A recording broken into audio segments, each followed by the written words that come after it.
Ladies and gentlemen, welcome back to the Purpose in the Youth podcast with your favorite bearded man, the one, the only, Bobbbaaaay. Today, I'm excited to come back with you to a brand new solo podcast. I know it has been quite some time since I've done one of these, and I actually enjoy doing these because it allows me to just have my voice and have this, platform that I've built over the last 2.5 years. Gives me finally the chance to really put out some things that are going on in my brain. And, so much of my content is focused on guests and stories and other people that I think it's equally as important to incorporate my experiences, my journey to you guys and gals that are listening and supporting the content. So first off, shout out to anybody out there listening. Today, pretty exciting news. I have put out my first blog post since 2017. It has been quite some time. And honestly, growing up, I just was not a big fan of writing, or I just didn't have the full confidence in myself. And so I put out the blog post, but I wanted to read it, put it out on YouTube, put it out as a podcast, because I know so many of you are on the go and moving throughout the world or wherever you might be, that it still might be valuable in some way. So I figure, you know what, I'm just going to read it and I'm going to put it out there. And if you've already read the blog post, great. You can now listen to it. And if you have no idea about the blog post, you can now listen to it, which I'm about to get into today. So this new series is going to be called Bearded Man Thoughts. Very clever. I know, right? I'm so smart. It's really just going to be a blog series where I can now just start putting out thoughts that are going through my head and put it out there. And I enjoy visual content and audio content so much, but forcing myself to sit down and write is really putting the pressure on my shoulders to think through what I really want to say and be smart and strategic. And I have to go back and kind of reread things. And so I think it's going to end up helping me in the long run with just bringing more to the table, whether it's podcasting, whether it's YouTube content, whether it's writing blogs. I want to be able to bring a lot to the table. And so I'm going to start pushing myself to do more of this written content and then hopefully put it out as audio as well. So without further ado, let's get into it. The first blog post of 2019, very, very great name. It's called I'm Done Giving a Fuck. And I know that sounds extremely aggressive, but I'm going to get into it, and you're going to see that I'm not trying to be some asshole. I'm not trying to sound cool and be like, yo, man, I don't give a fuck. There's real reasoning behind it. And so I'm going to read the blog post, and we're just going to keep rolling and hope you enjoy it. First off, let me give props where it is due before I let the cat out of the bag. This blog is hands down inspired by reading The Subtle Art of Not Giving a Fuck by Mark Manson. Now that's out of the way, let's get into it, shall we? I think mentally over the past couple years, I've slowly started to grab hold of this concept of not giving a fuck. But what do you mean, Bobbbaaaay? Mr. Bearded Man, you shouldn't be throwing out the F word around like that. Let me explain. If I'm being completely honest, there for sure have been times in my life I held back from doing the thing that I wanted to do because I was scared of what people might think, to fall on my face, to be judged, or it wasn't what my boys were doing. I remember I held back from pursuing a video class that I was interested in high school because none of my homies were taking more than the intro level class, and so I thought if they weren't, then I for sure couldn't. I do remember going to a John Mayer concert solo dolo, so I guess I was actually trying to do the things I wanted to do. Highly recommend seeing him if you haven't yet already. I'd go back and see him again solo, no questions asked. I've held myself back from writing blogs because I've never felt fully confident as a writer. I remember when I was in elementary school or middle school, my mother had to hire a summer tutor for me to attempt catching up on my reading and writing skills. I tried and tried again, but never was the best at it. I think I had a slight crush on the tutor, but being the beardless human being that I was, I kept quiet and I did my reading homework. Can't say I improved too much. Sorry, Mom. SATs scared the living shit out of me. The prep, the hype, the talk around Chicopee High School from the older kids that had taken it already. I was mentally not ready for it. My friend Big Lou had even taken a prep class outside of our school specifically for the SATs. For me, the kid who needed the summer tutor did nothing but study the 500-page, 50-pound book. Let's just say the book did not get read because, well, I wasn't good at reading. Drum roll, please. The results are in. I scored less than 1,400 points across all 3 categories on the SATs: math, reading and writing, and language. And I think that was the breakdown. Honestly, should have named it the hell test because it felt as if the exam was curated from the devil. Beginner's bad luck? Sure. I tried it again. Same results. Thankfully, I was led into LaSalle College and eventually transferred to Bentley University. Looking back, I laughed thinking about the amount of papers I had to write. Somehow, some way, I found a way to get through it. I guess that's a common theme in my life, to always find a way. I got kicked in the face with a soccer ball during a soccer game in 5th grade. And so how did I avoid that again? Simple. I quit. I needed the money to start funding my Xbox Live gaming career. Not actually, but I love playing games. And at $60 a pop, it was an expensive hobby at the time. So what did I do? I got my first job when I was 12 working for my uncle. Illegal? He's a blood relative, so I think the state would have let it slid. Thanks, Uncle John. I've always been a very independent person, and I got sick and tired of asking my mom and dad to drive me to a friend's house or to the mall. This is before Uber for the young bucks that might read this or listen to this. And we had to call and have our parents bring us from place to place. Wasn't ideal, and I think any parent would agree. So how does one avoid this? I bought my parents' whip, a 1999 Ford Expedition for like $2,000. Gas guzzler? Absolutely. But when you're 16 and a half years young, money comes and goes without hesitation. It also legally fit 7 passengers, so I felt like a boss driving that thing. Funny story. I didn't get into Bentley University as a freshman, and I was heartbroken. Maybe not so funny at the time. I remember getting the email, walking into LA Fitness in Springfield, Mass., reading it, shaking my head, and saying to myself, F it, I'll figure it out.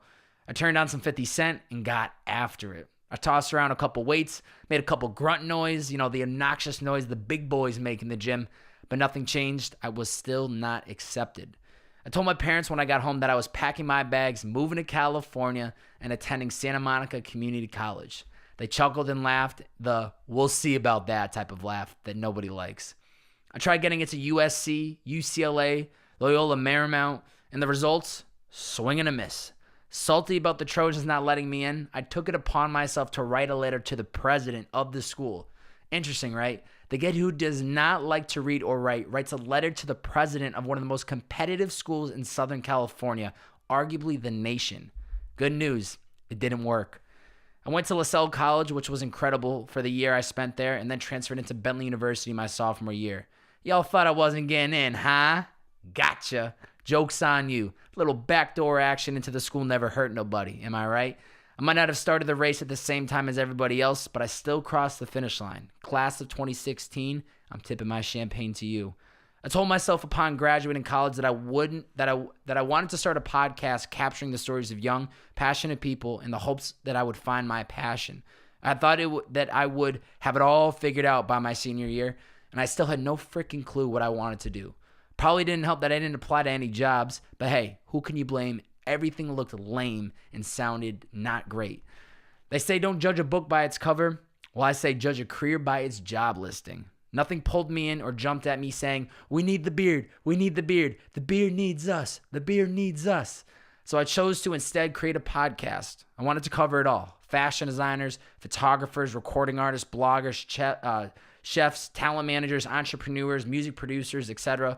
Looking back, I'm pretty sure most people looked at me as like, what the fuck are you thinking? A podcast? Really? You just graduated from business school and now you want to do that? Most people would argue that if you are in 6 figures of debt, a 9-to-5 seemed like the next best step, and logical step, I should say. And yes, of course, that would have been logical, but not for me, not for the bearded man. Props to my parents for cheering me on to go for it. I don't think they either had a clue what a podcast was at the time. And since I was a kid, they had always told me, especially my father, do what you love and we'll support you. So they gave me the green light, the thumbs up to go for it, with a slight reminder that in 6 months, no matter what I was doing, the college loans would kick in. When they did, and that $600 a month bill came strolling on in, I felt as if I was kicked in the you-know-what.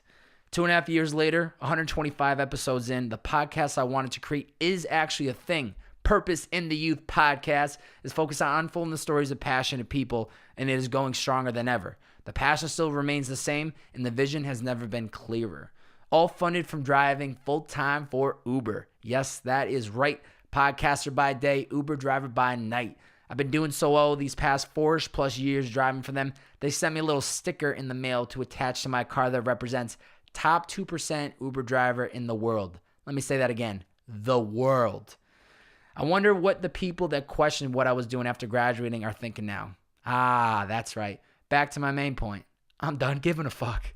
For too long, I have overthought putting out written blogs, or as I like to call it, written content, because I simply did not think I was good enough. For someone who cares who does whatever he wants without respectfully caring what people have to say. It's a bit shocking. Today, that comes to an end with this blog post, or as you're hearing it today on the audio.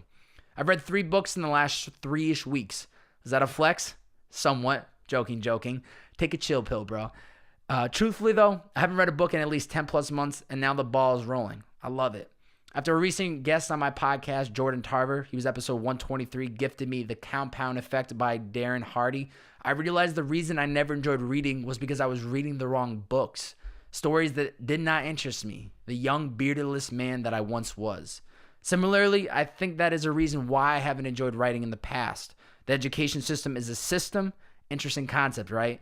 Now, that's a whole other topic for another day, but let's keep it simple. I haven't allowed myself the chance to write freely and see where the pen and paper takes me.